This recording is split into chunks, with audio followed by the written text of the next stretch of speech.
And I believe that people will be charged in a court of law for falsifying information and providing false information. So it's just a matter of time. I don't think it's even months. It must be weeks. All right. Thank you, Waziri. And speaking of... I mean, if it was the DCI carrying out the investigation, probably I would be in the know. It's EACC that is involved in investigating all these issues, and I am sure that when the time comes, depending on the evidence they have collected, people will be able to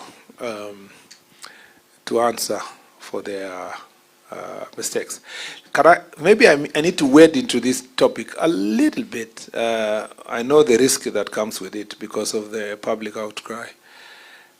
I personally believe that what the president said never pointed a finger to anybody on a particular person. Yeah, he spoke about an institution. Now the same president has berated us before as cabinet secretaries, openly in the media, and said some of you are stealing, some of you are doing this, and he did that even a year ago.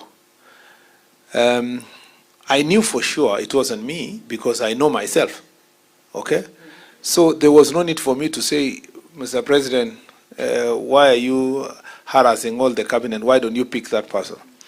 Because what I told you earlier, okay?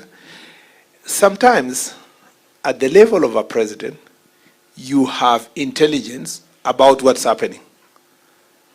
But intelligence alone cannot stand the test of a court of law. So you cannot arrest someone based on the intelligence you have, because you have not been able to piece together, you cannot convert that intelligence into an evidence that can stand the test of a court of law. So what happens? Because you are in the know as a president, yeah, then you use that information to warn those who are in that business. Perhaps, at least if you don't achieve conviction, you achieve deterrence. That is how I take it. For example, let me give the example. As a cabinet secretary in charge of security, sometimes you get information that it is suspected that so-and-so sells bullets. Yeah? It's suspected that so-and-so sells guns. Okay? But we haven't really got him in the act directly, but we think. What do I do as a cabinet secretary? When I hold a barasa there, I say, some of you are selling guns. Then people say, why are you saying some of us, why don't you arrest them? I cannot arrest because I will arrest, it will be at a loss. There is no, I don't have the evidence to stand the test of court of law.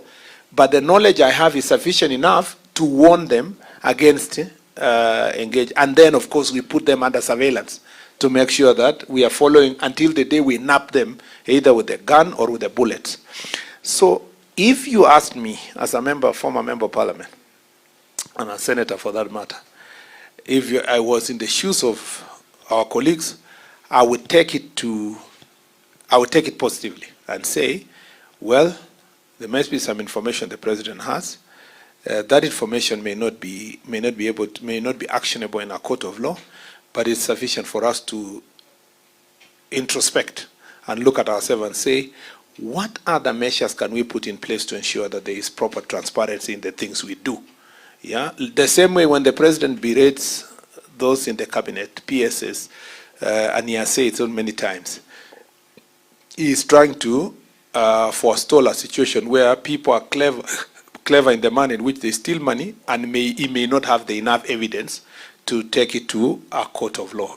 I am not president's lawyer on this matter, but this is how best I would approach this matter. Yeah.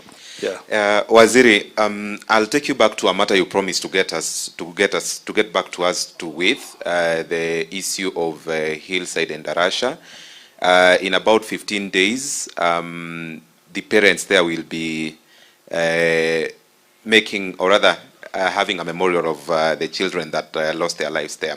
The DCI has been at it for close to a year now. Where are we with that? What happened? Parents need answers. And then I'll tie these with what is happening down at the Kenya's coast in Kilifi. there is this issue ambayo iko kule kwa Binzaro, the graves that are being discovered there. Is there a correlation of the activity right now to what Mackenzie is said to have been doing?